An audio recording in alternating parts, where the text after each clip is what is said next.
Hi, everyone. Thank you for joining us.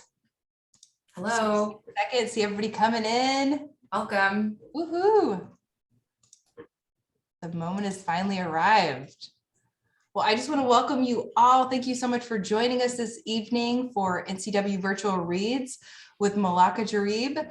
We are so excited to have her here this evening.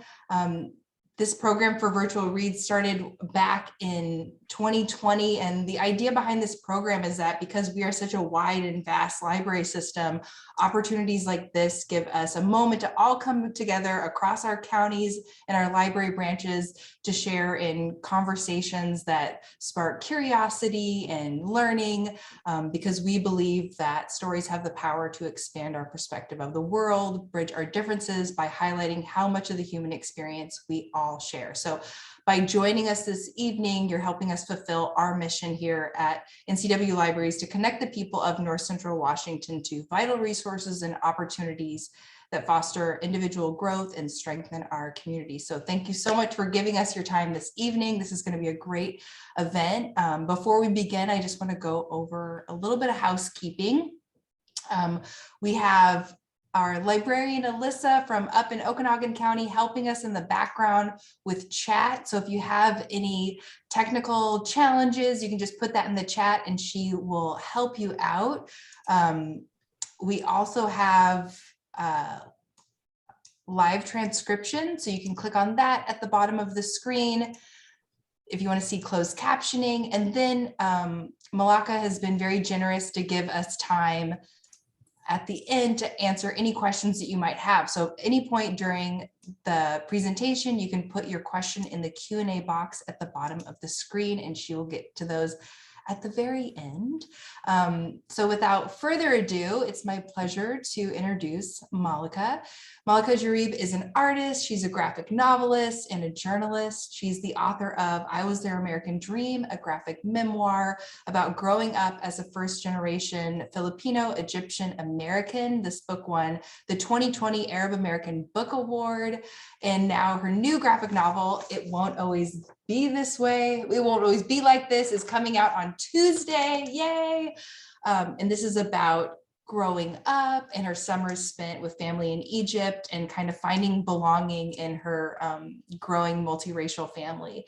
And so when she's not making zines or drawing cartoons or curating lists of beautiful things, she's working as a digital editor at NPR podcast Life Kit. I know we have some Life Kit fans tuning in tonight. And previously, she was the deputy editor and digital strategist on NPR's Global Health and Development team, where she covered topics such as refugees crisis, gender equality, and women's health. She's a fascinating human, and I'm excited to have a conversation with her tonight. So without further ado, welcome, Malaka. Hi, hello. Thank you so much, Alicia, for that warm welcome. And thank you to the North Central region of Washington State libraries. It's like, did I get it right? Yeah, okay, great. Thank you so much for having me. This is my first event doing talking about the book. So like, this is like, you really are going to be like the guinea pigs of like, I have no idea like what to say. I haven't like practiced my talking points yet. So this is all like fresh stuff. Like you can tell me whether what I said like made sense or didn't make sense. Yeah, this book is like a pandemic baby. It was born in the pandemic and written in the pandemic. And it was drawn in the pandemic and it came out in the pandemic. I remember when I was telling my publisher, please, let's do it. Let's get it out in 2022 when the pandemic's over. Hilarious. The pandemic is still with us. So joke's on me. But I'm glad to be doing a virtual event. I really found them fun. And so, yeah. I'm going to read the first couple of chapters of the book for you all, and then we can get in some Q&A. If you have any questions or comments or thoughts, please share them in the chat. And yeah, here we go. Here we go for the very first time ever. I'm going to share my screen. Okay. All right. Can you all see it? I know you can see it. Yes, it looks great. Okay, great. Okay, I have to just move this panel away. Okay, great. Okay, prologue, The Rock. Ugh, how lame. Why couldn't they have gotten me like a Polly Pocket or a Beanie Baby or something? I didn't get much notice from my dad that I had a new stepmom. Listen, I have something to tell you. What? Why are you only telling me this now? I met her at age 9 in my grandmother's garden in Cairo. Hello, ya Malaka. My name is Hala. Hi, I mean, assalamu alaikum means hi. I told Hala all about you. Mwah! Hala spoke very little English. She's speaking Arabic and I have no idea what she says. And despite visiting Egypt every summer from my home in Los Angeles, I spoke very little Arabic. She's telling you she's excited to spend the summer with you. Sure, yeah, me too. Hala has something for you. Hal's rummaging in her purse. It's a stone. We made it for you. It has your name, my name, and your dad's. Hala, Magid. Magid, Malaka. Malaka, Hala. We drew on it with ballpoint pen. Isn't that neat? Yeah. Merci, ya Hala. My first impression of Hala was that she was very pretty. She was 26, had auburn hair, tan skin, and hazel eyes. Like my mom, she was put together, but unlike mom, she seemed way more fun and playful. That's my grandma. Come on, let's get some mango. Woo, my favorite. They're off getting the mango from the trees. Observing her in the garden that night, what a great mango, Allah. And she's like sniffing it. I wondered, what would become of me and dad now that Hala was in the picture? Okay, let me smell it now. I would spend several summers trying to figure that out until I realized the real question wasn't how I fit into their lives. Come try this. But it was how they fit into mine. Chapter 1, Lisa Loeb in the Sinai.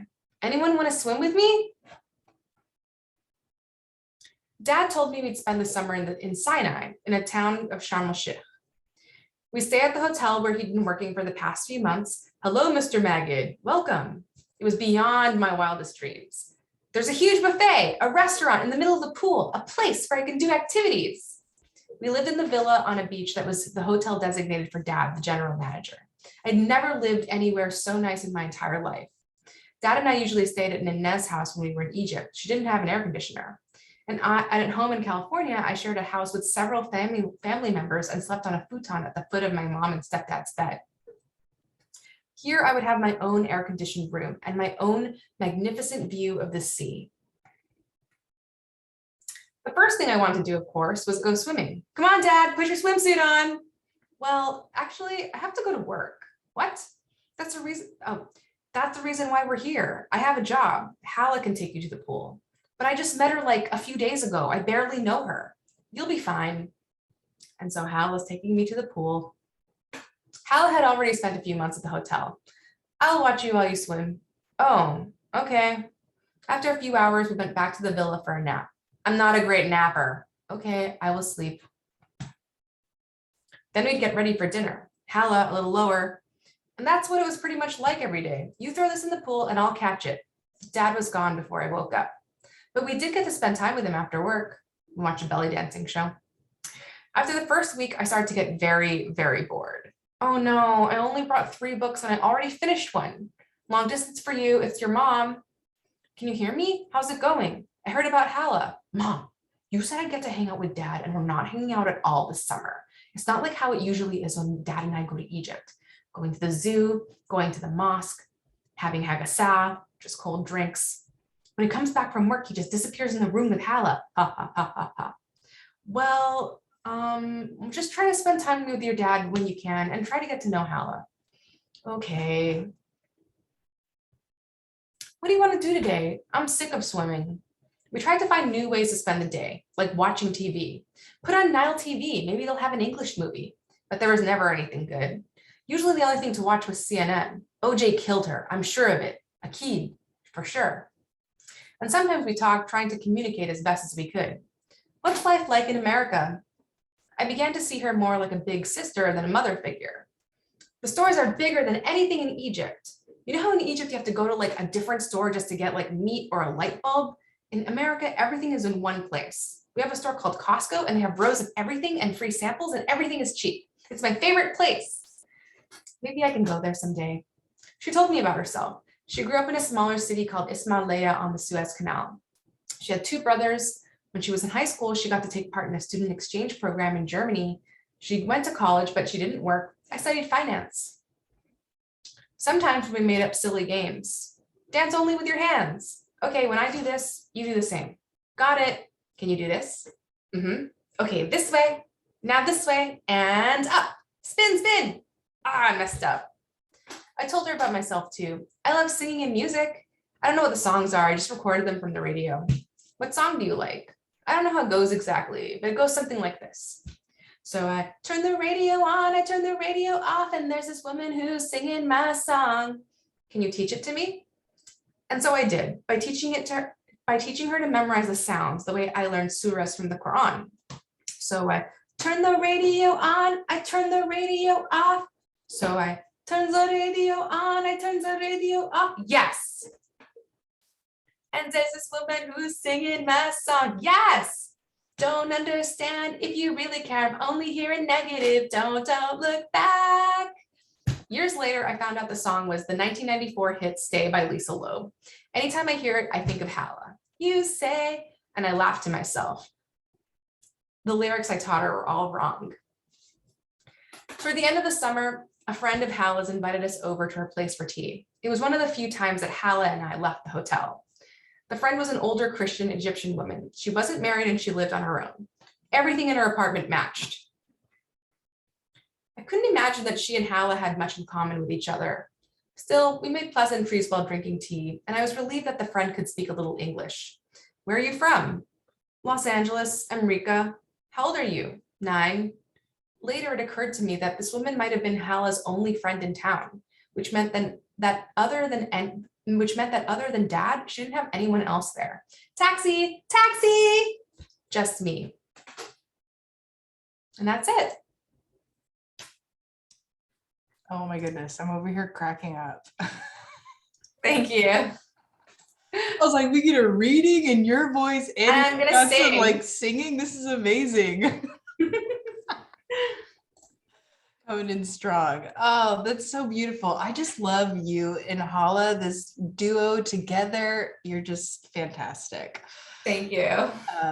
So yeah, this story spans over all these summers, and it was just really great for the people who haven't read it yet, because it's not out yet, to get a little glimpse into, I don't know, the energy and the cadence of this piece. And it just is really cool to hear it in your own words, in your own voice, to hear it come to life. So thank you for giving us that preview.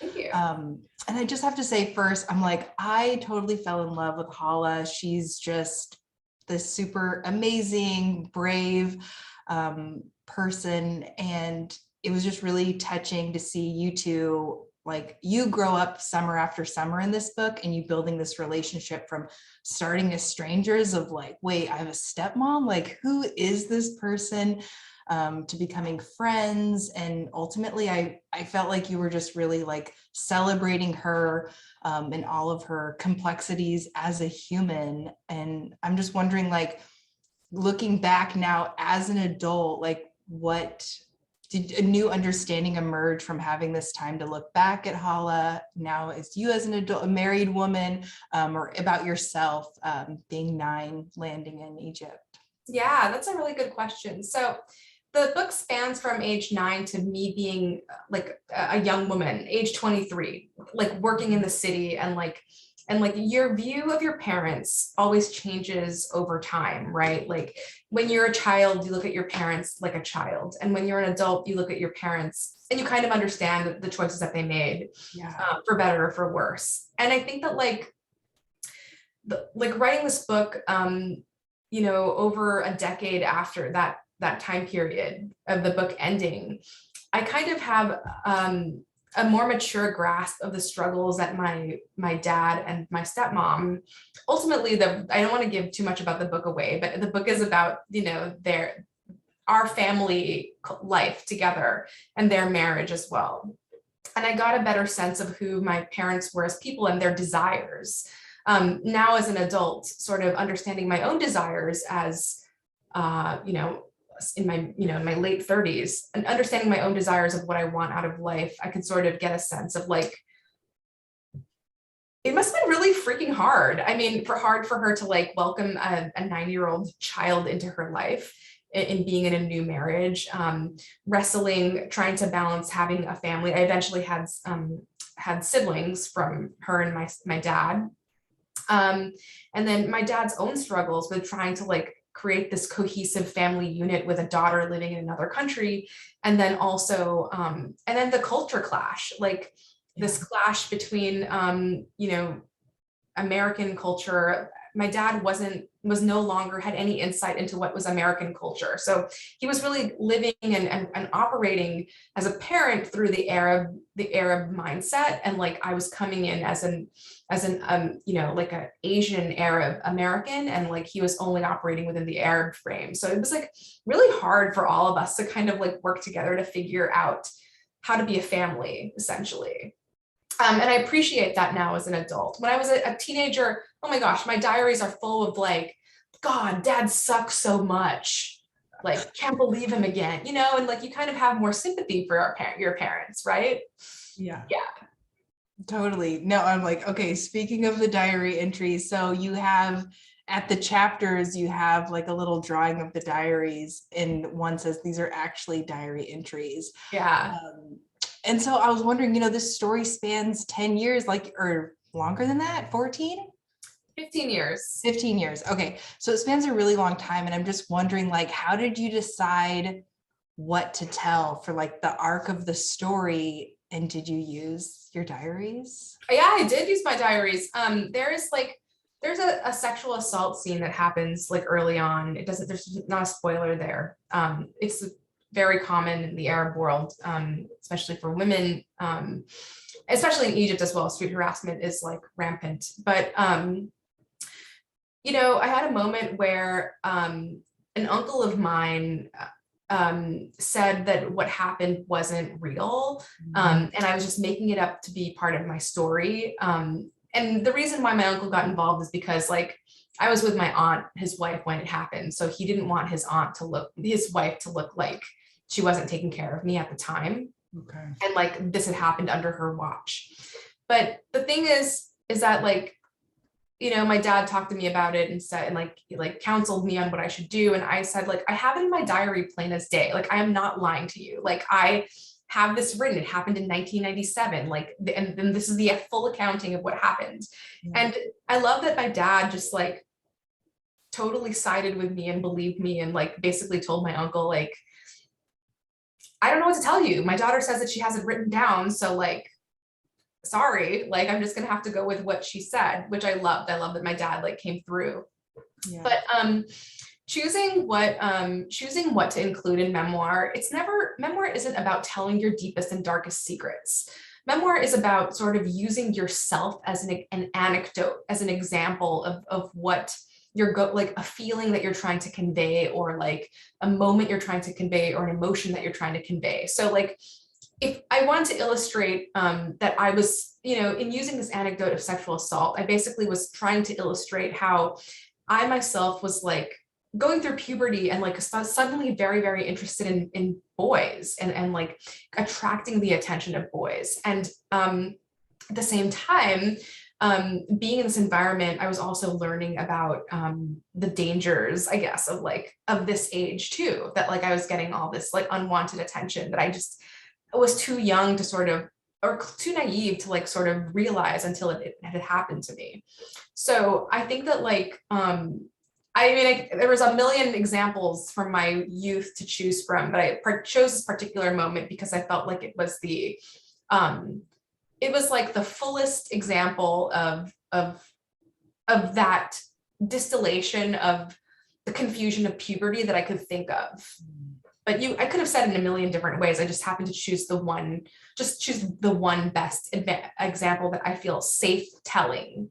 You don't want to tell things that you don't feel safe telling, because then you're going to feel insecure or like kind of unsure, kind of uncomfortable when the book goes out into the world. But if it's something that like, okay, this is an anecdote that I have told many times to my friends and like other people, and my parents know about it, and like I'm not ashamed of it, I feel proud to tell it, like then that is something that I always include. I would rather, for me, I know that some artists and writers would choose to like tell the rawest version of the story that they want to tell in telling memoir, but my family matters too much to me, and also like my privacy and also my like mental well-being. So I always think about that trifecta, and then I decide from there like what anecdote do I want to share.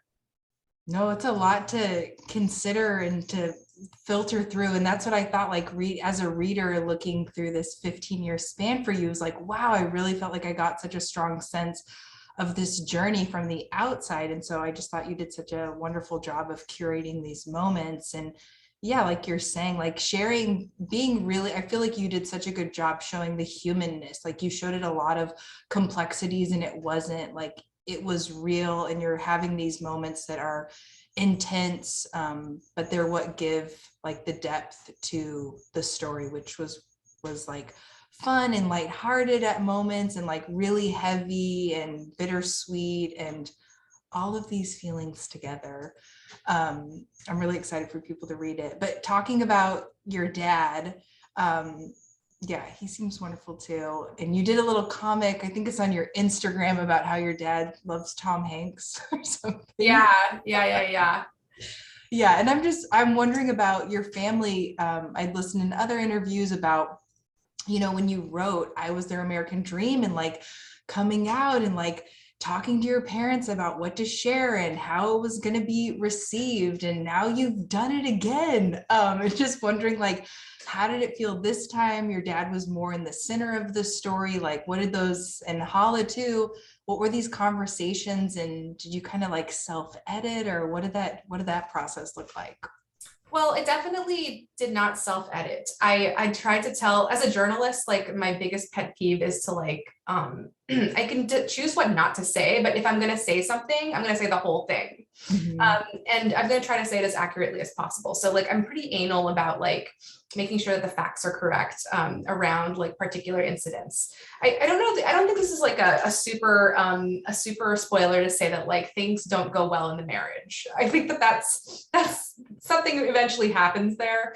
And my stepmom and my dad are not really, I mean, they're not really on speaking terms. So I think that the biggest challenge was to like get both of them to agree to let me write about their marriage. And so I think that like, you know, if you know the Arab world is notoriously private. You don't let anybody into the sanctity of your family, and your dirty laundry should not be aired to the world. You keep that inside the family, and you'll really talk about that or write about that.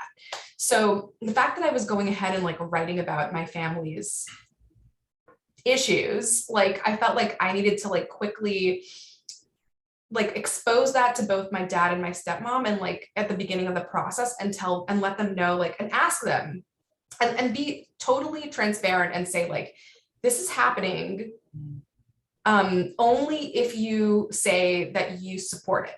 And if you don't support it, then like, I will never sign a contract on this book. I will not do it. And so I know some people don't operate as like some writers and artists don't operate that way. They'll just like, I want to write my truth, and then like whoever else be damned, like, but my truth comes first. And I respect those people a lot. I am not one of those people. I am just simply like, I have worked too hard to like create these family connections and like family dynamics that like I would not throw it all away for like my own art, which I would find to be an extremely selfish act. But a very brave act for those who want to do it. I just don't think I could do it myself. But the first thing that I did after I wrote the manuscript, which is about 50 pages of just prose, was that I like had my dad read it, and then I had my I basically well, the first thing I did was I put it through Google Translate, like section by section, because the max number of words you can put through Google Translate is 800, which is what I learned. And so in batches, like translated everything to Arabic. Yeah.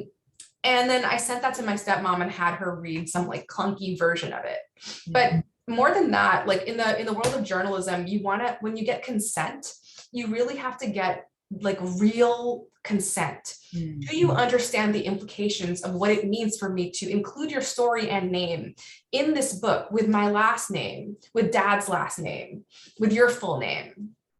And that will be seen not only in the across the United States, but like perhaps in Egypt. Also, like, do you fully understand the gravity of that? And I basically got my brothers and sisters who speak fluent English, and also fluent Arabic to like communicate that to my stepmom. I didn't want her to just say to me like, yeah, like, of course, anything for you. No.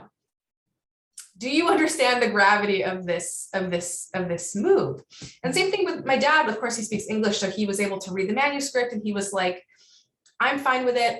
He said personally, he didn't think that anybody in his side of the family would read the book, which I believe to be true. So like he said that like, it doesn't bother me. And I don't think that my friends would read the book either. So like, honestly, I don't see that being a reality because it's in English and most of my friends speak Arabic. So like, I don't really see this being an issue for me personally, but he encouraged me to ask my siblings to also like read the book as well. And because if they're also in it, my 3 siblings, to read the book and like make sure that they like support the book too.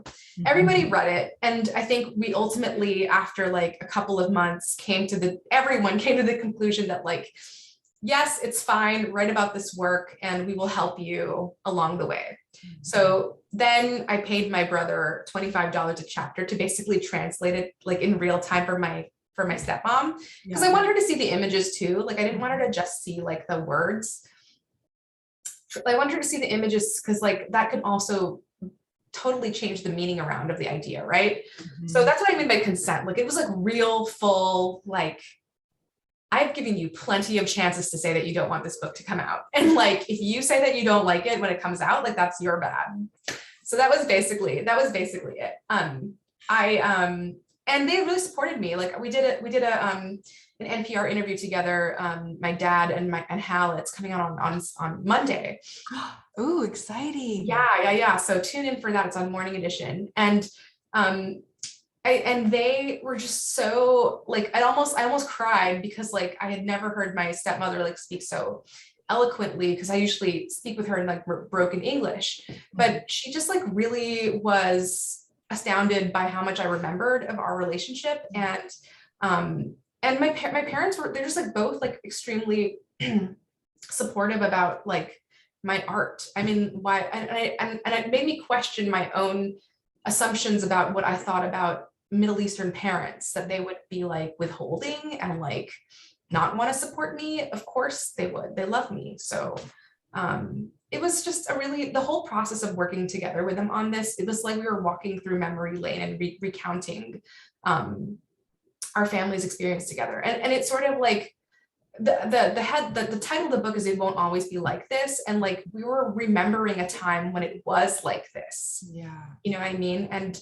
like all these really beautiful moments, and like, they were so frustrating. And I got into all these fights with Dad and like Hala and like, but that was all we really got of our togetherness. So I think it was like really poignant. And I think that, you know, my parents, both Hala and Dad, they're both like the 2 other sub characters in this book besides me. And I think that I show them their good sides and their bad sides, and I feel like they felt like they felt like they were portrayed pretty fairly and honestly.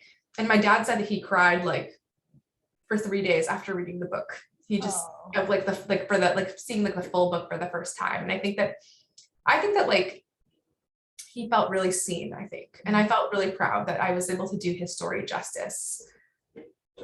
That's so beautiful. I'm really glad you had that moment, and it just seems like you invested so much into tell the real story. And you know, like at the beginning, you're talking about how some people are just like, I'm going to tell my truth. And I'm like, I just think you invested so much because you brought in the entire family for them to be a part of this storytelling. And I think the complexity that you showed with your dad and Hala and yourself just is what really stood out in the book and added so much beauty to it. Thank you. And so I can't wait to listen to that interview. That's really exciting because after this, you dedicate this to Hala, and you just have over the journey of the book, you just see what a special connection you form over those summers together. And yeah, in the book, you know, you're talking about your brother. Thanks to your brother for translating it. $25. Yeah, pretty good deal. Yeah. But you added so much Arabic in the book, which I thought was so beautiful. I do not speak Arabic, but it was just really beautiful to see the words. And with this layer of the story, with it's about building these relationships, maybe even with not having the same language, it was interesting for the reader to like use these other ways that you tell your story to like see this word, but to find understanding in other ways. And I think you do such a great way of kind of curating and balancing like the images, your drawings, and the word and the language. And I'm just wondering, like, how do you find that balance with the graphic memoir?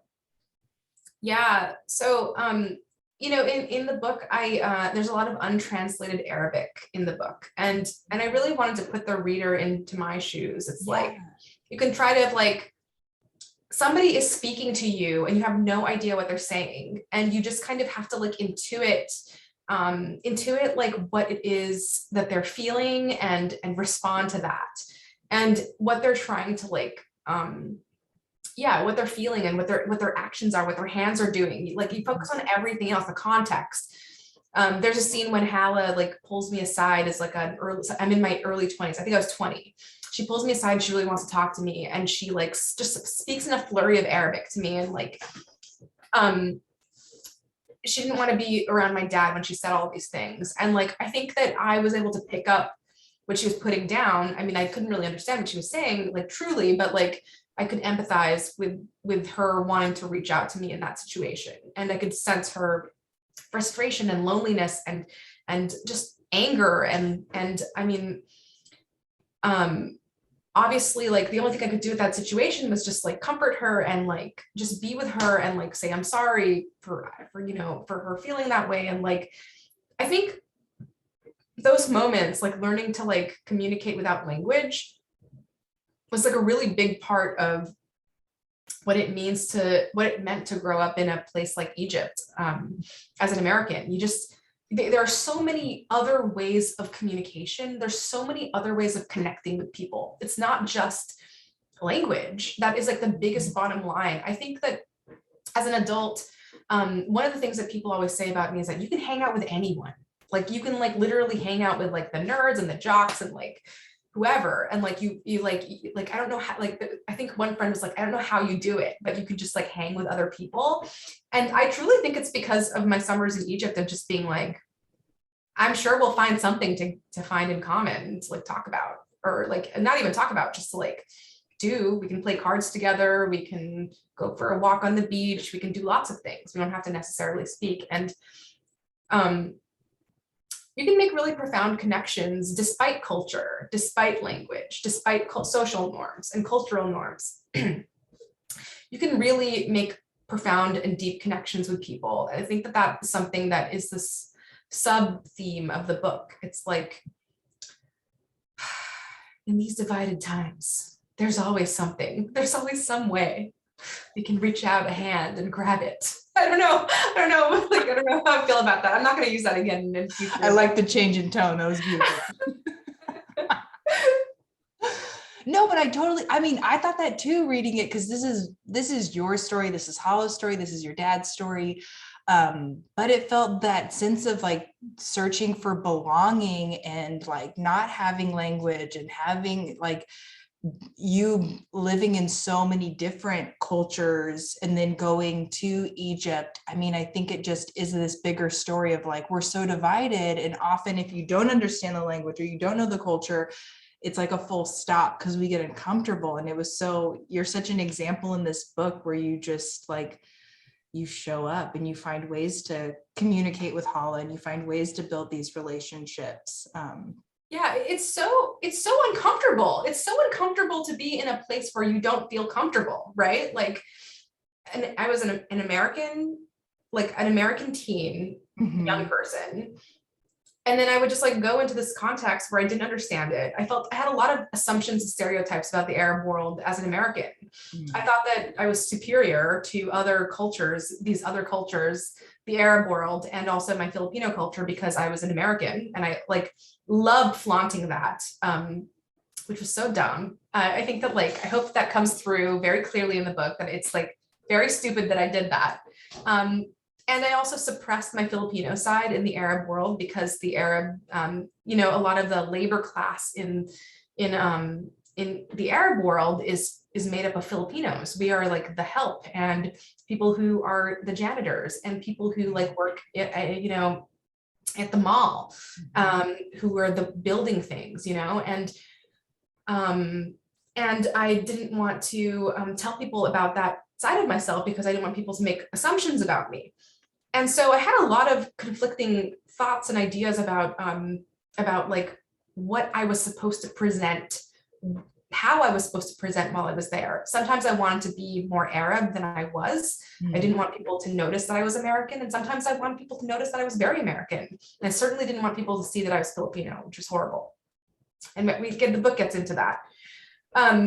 And then at the same time as all of these like things are happening, I'm like also trying to adjust to this country that I like literally like don't know very much about, because I just kind of drop in every other summer. Yeah. And then also becoming a woman. So there's like 3 things that were happening. It was like it was a lot. It was overwhelming. And I'm really grateful that I had my diaries, because I would just sort of, you know, rereading my diaries, I think that I was just sort of trying to parse through those emotions without really knowing that that's what I was doing. And so this book, I think, was able for me, you know, I was able to sort of like re-examine it as my childhood through a very small set of my childhood through my adult, now what I know as an adult. Yeah. Yeah, it was interesting in the book. I mean, even just this coming of age, but you're like, what does it mean to be a teenage American girl? And what does it mean to be a teenage, like, Egyptian girl?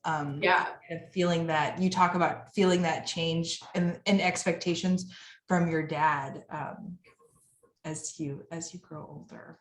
So yeah, I mean, also like, as I said, my dad is an Arab man, a Muslim Arab man. He has like a set, you know, has his ideas and expectations, what he wants me to be. And he always told me, like, when in Rome, you have to like act, you know, we're not in America. Essentially what he was saying when he was saying the when in Rome thing was like, you're not in the United States. So you have to like, there's a different code of conduct here. Yeah. So I think that was like the most blatant code switching that I did. Like, I think that like just, you know, like making sure my shirt covered my ass, my butt, like constantly, or just like, my dad always wanted me to walk a certain way. He wanted me to hold my hands behind my back, like old people, like they just like walk with their hands like folded behind their back. He thought that was the way for a young woman to walk down the street. And I also like dressed in a lot of punk clothes. So like he didn't understand why I wore so much black, or like he wasn't living in the United States, so he doesn't know like subculture. I was trying to tell him like, I'm into punk, Dad. I'm not into like conventional stuff. Like there's a reason why I dress this way. But like then when you're like trying to have that conversation with your dad, you realize how lame you sound. And so it's just like there's a lot of like things going on there. Yeah. I would say that like, I mean, to answer your question more pointedly, my dad had a lot of expectations of me as a growing young woman. And in some ways I met his expectations. And that happens in the end of the book. And in some ways I sort of take what I think I stick with what I want to be, and just, you know, that also exists in there too. Maybe I don't show that to Dad so much. Yeah. Yeah, no, that's wonderful. I'd love to talk a little bit about the style of It Won't Always Be Like This, because if people have read I Was Their American Dream, it's a little bit different. I mean, your style is so true to you. You have a very strong voice in how you draw, but also it was like, it's a little more maybe traditional comic. I don't want that to be like, you know, there's like actual like squares, whereas like I Was Their American Dream is more like there's like open pages of doodles. Is that true, or is that something? Yeah. I wanted to do a traditional graphic novel. So as you saw, like I was American Dream it felt like a diary. I wanted to like basically open things up and like it would be a diary mixed with panel style comics. But for It Won't Always Be Like This, I wanted to do just more of like a muted and like a more muted style. And I really wanted like the images and the words to I am very interested in minimalism in comics. Like, I think that like, if anybody who looks at my Instagram sees that one of my favorite things to do is I make these very, very tiny postage stamp style zines. And I'm interested in seeing how much I can possibly convey about a story in like a very, very tiny amount of space. So similarly, in It Won't Always Be Like This, I was really inspired by the minimalism of like the film Call Me by Your Name. Okay. Do you know the movie with Timothy Chalamet, and it's like a summer movie from the 1980s, and it's about him and some guy he has a relationship with. And so I loved the tone and the mood of that. It was like kind of this like really like beautiful and like sparse, and it's a beautiful sparse landscape that is so emotionally charged. And I kept like searching for words to remove and images to add, so it would just be like mostly images communicating ideas. And that was like the fun challenge for me. I think that like, so, and then also in doing that, like having a very clean style of just like panel, panel, panel, panel as a traditional comic, I think that was like the perfect medium. It almost felt like you were looking at film stills. In fact, for like the for most of the book, I was really more inspired by film than I was with other comics. I really wanted to feel sort of cinematic, and my drawing style as well is like very sparse, very light and airy, very sketch-like. And I'm also interested in using the minimum amount of lines to convey the maximum emotion. So that's my intention with my drawing style is not for everyone. I think a lot of times people will say like, oh, like she draws very sketch-like. And I think that that's exactly what I am trying to do, is like to just draw. I don't want you to see too many things. I want your mind to make up, I want your mind to figure out the rest of the story, you know? Like, I don't think you need much, you don't need background for all of this. I think you can sort of get what's happening. Yeah. Focus in. Yeah, and I'm like, I totally get the film now, because when you're saying this, I'm totally thinking of the hand dance scene that you read at the beginning of our talk. And it was like, you could totally, there wasn't many words, but you could totally feel the energy and the playfulness between you and Hala with doing that silly hand dance. Absolutely. Yeah. Yeah, I love that. Yeah, you just did a podcast with Creative Nonfiction, I think it was. And it's something like, when something, whatever leaves my hand, I'm totally misquoting you, but yeah, it's like, that is my style. I cannot help it. Yeah.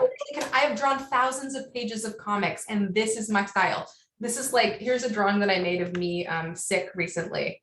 And that is unfortunately how I draw. I cannot change it. I cannot change the way I draw. I'm sorry.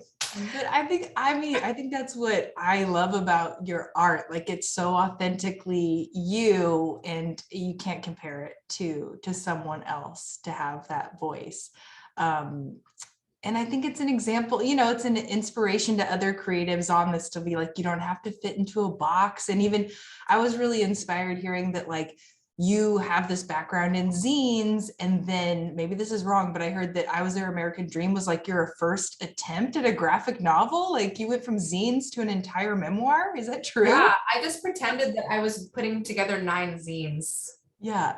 And each chapter was a zine. So that's literally my only frame of reference. I wasn't really, I had never drawn a book before. I mean, this is my second attempt.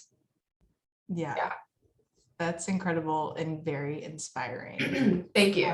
I was also curious, like, the color palette's different, and I Was Their American Dream, it's really just blues and like kind of a reddish orange color and variation of that.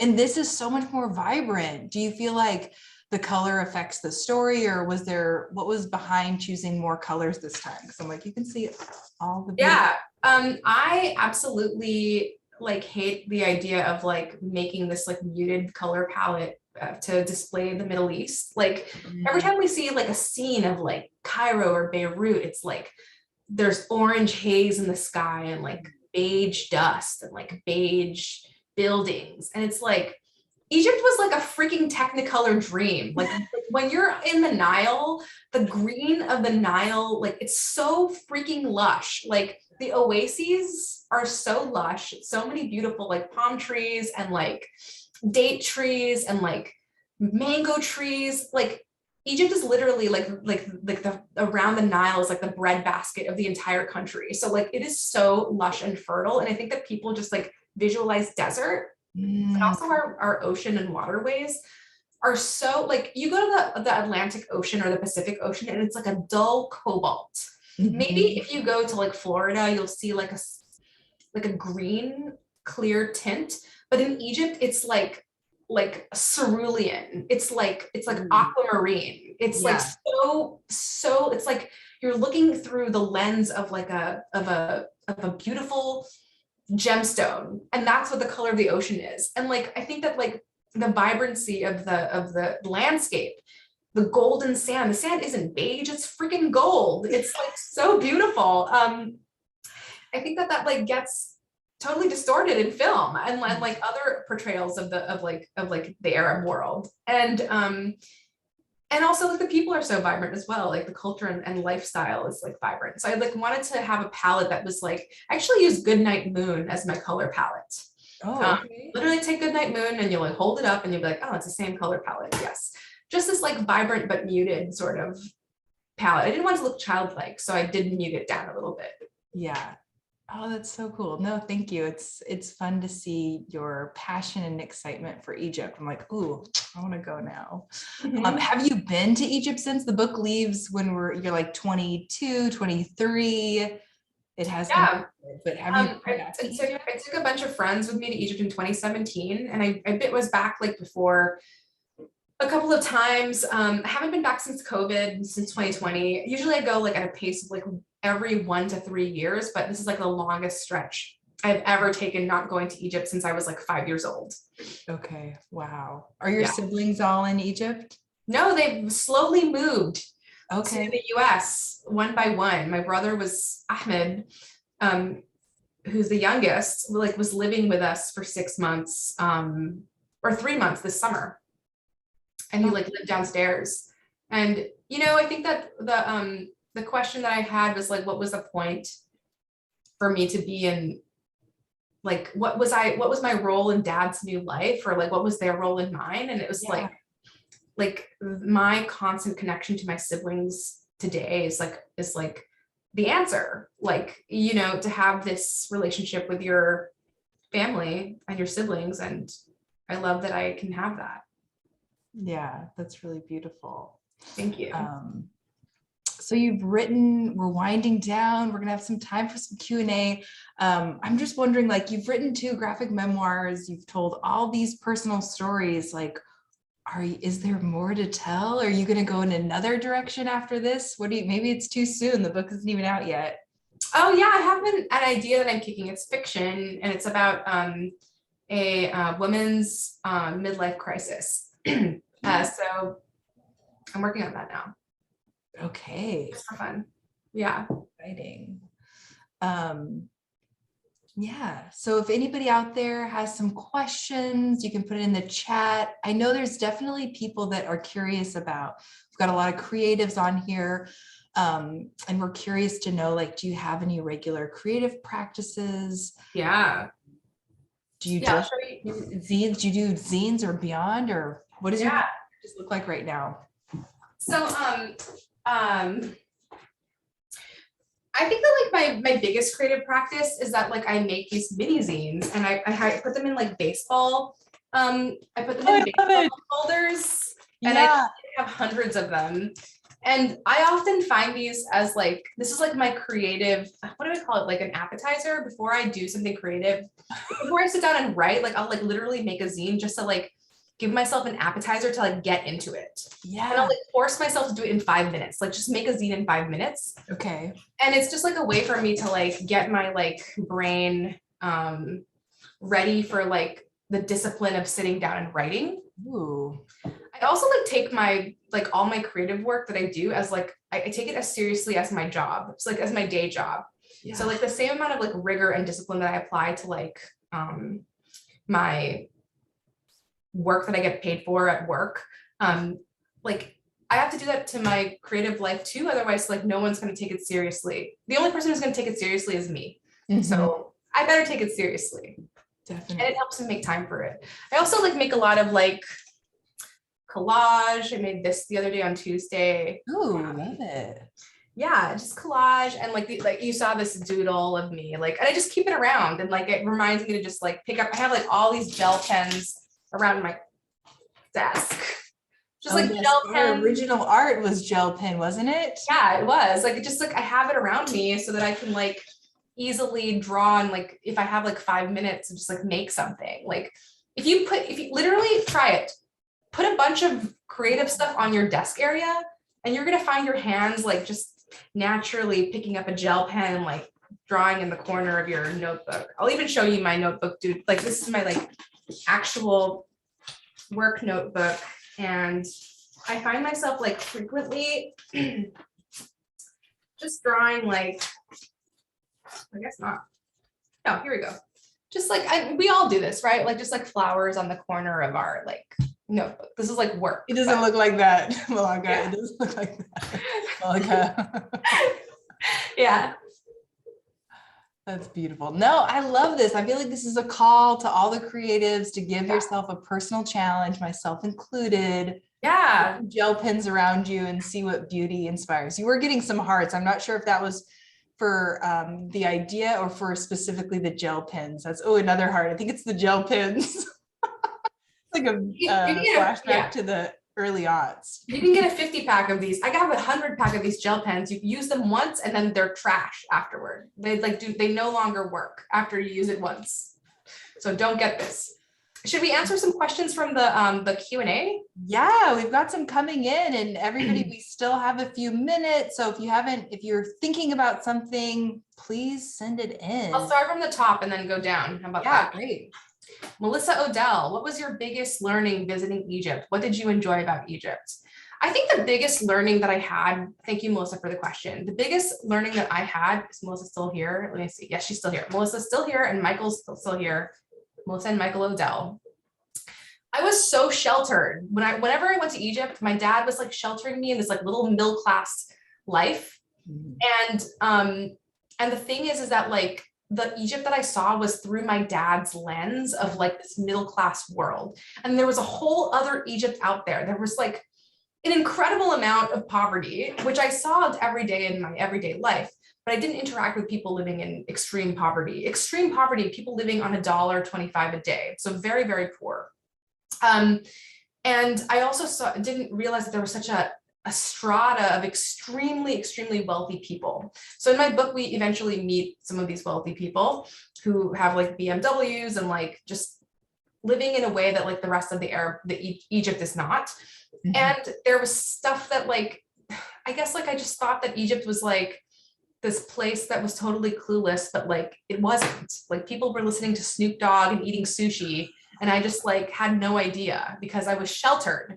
And that was my bad. I think that some people, I hope that doesn't come across as like me judging Egypt. I was literally an idiot. So that's on me. The second question from Laura Austria. Not a question, but I appreciated Malaka sharing that part about suppressing her Phil-Am identity and recognizing how Filipinos as a group happen to function in Egypt in terms of labor and economy. Definitely adds the complexity and dimension of this memoir. Yeah. I think that was the hardest things that I learned in like growing up in the Middle East as a Filipino. My dad would actively tell people that I was Egyptian American and just like drop the fact that I was Filipino. Okay. And it filled me with rage and shame and like confusion, and like only until I like saw for myself why he was omitting my Filipino identity was when I like understood, but like still felt like so confused. Imagine just being a young person and like seeing that like here's a happy Arab family, like having a great time at the mall, and just a few feet behind them is a Filipino maid carrying all their bags and like pushing a baby stroller. Yeah. Like that does not fill me with like a lot of like, it just feels, it's very confusing as you can possibly imagine. And then I think there was one joke that was made, it's like, I don't know who said this or what got this in my mind, but it's like, we don't tell your dad, we don't tell people that your mom is Filipino because they might think that dad slept with the maid. So that was something that like I also remember, and obviously I'm screaming that I'm Filipino loud and proud for all to hear. I love that you wrote somewhere, you're like, I'm 100% Egyptian, 100% Filipino, and 100% American. I'm like, yes. Absolutely. I think it's a radical thing to like say who you are. I don't know. It's like, if people are always like, oh no, don't ask me what I am. Like, I will gladly scream it at you. Edward Wong, thank you. And hello to you, Edward. Have this or the first book planned or already translated for other countries? Not really. There is a group of researchers at the American University of Cairo who have like been interested in translating the book into Arabic for themselves, but no, it's not been translated, but it'd be awesome if one day it was. Yes. Thank you, Karen Hartman. I just want to thank you for such a rich evening. Thank you for being here, Karen.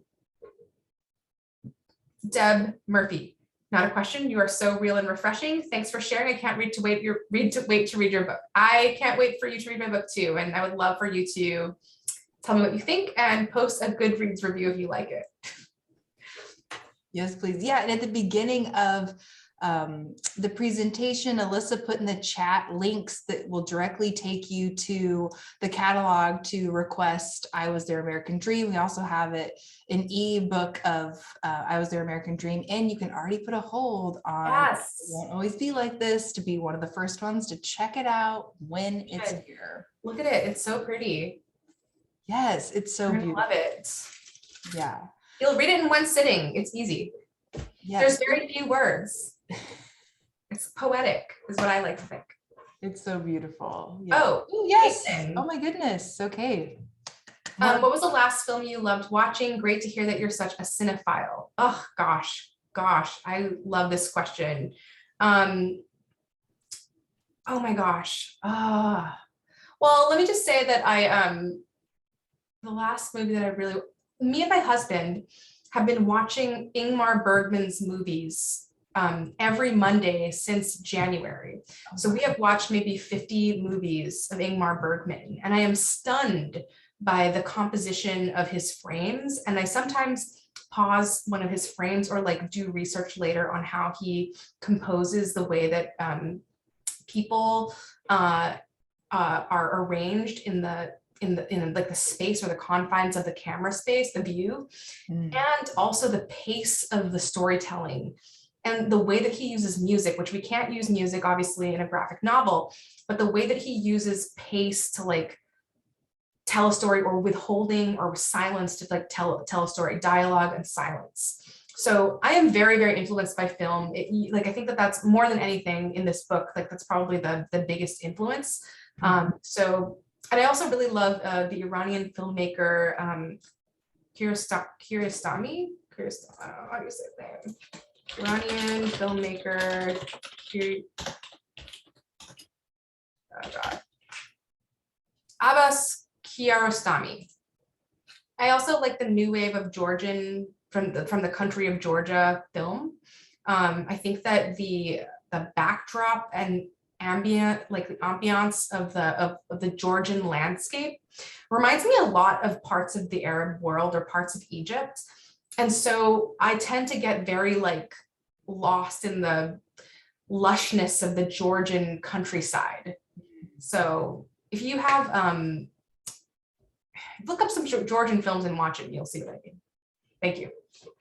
Emily, Malaka, I saw you speak at the Maryland Library Association conference last year. It was also amazing. As someone who saw my dad in Egypt every couple of summers and met his new wife and new brother there as well, I can't believe I get to see this experience spoken in your book when it was such a lonely experience growing up. Thank you. What advice would you have for yourself when you were younger and going through these experiences and balancing the expectations of your parents? that I'm so glad that somebody else went through this. I am sure that there is a world of people out there who like were also subjected to spending their summers with their parents or whatever in some other country, right? Like this cannot be the only one. I actually had a second cousin named Ahmed, who was also Filipino Egyptian American, who also lived in LA, and he spent his summers in Egypt as well.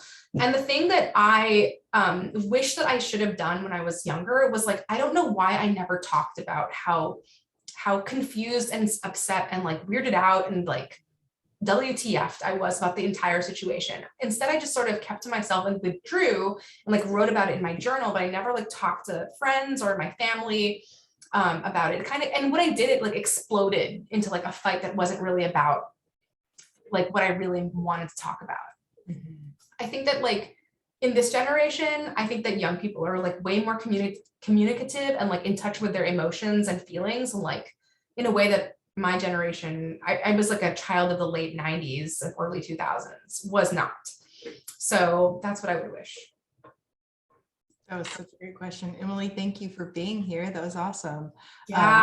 Cool to see you too with those overlapping experiences. And it just proves like how important your stories are, Malaka, because they connect with other people and they see their reflection. And so I just really appreciate you for all the work that you put into sharing your art and words and experiences with the world. We're right at 8 o'clock.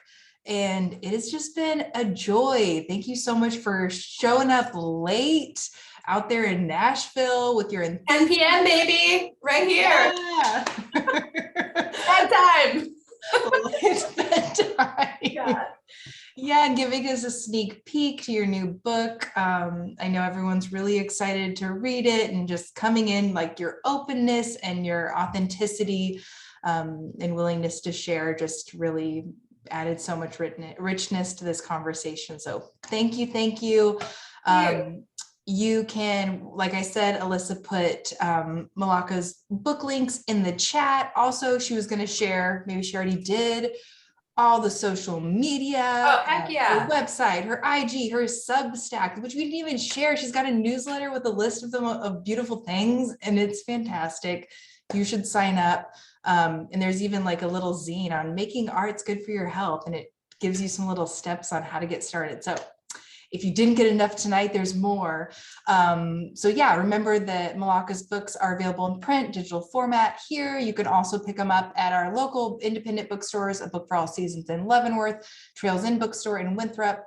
And this program's a part of NCW Virtual Reads. You can join us Thursday, October 6th at 7 p.m. to hear from Sylvia Moreno Garcia. We're excited for that conversation.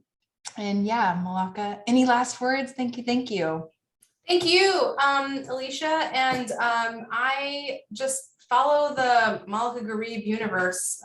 Just follow my Instagram, really. Like I feel like that's where everything's happening. So I will see you guys later. And I want to shout out some people on here, on the attendees who are here, yes. like Yen and Sylvia and Mark Calaguas and like Leah Drew, Caitlin, Greg Wilson, Julie Zimmerman.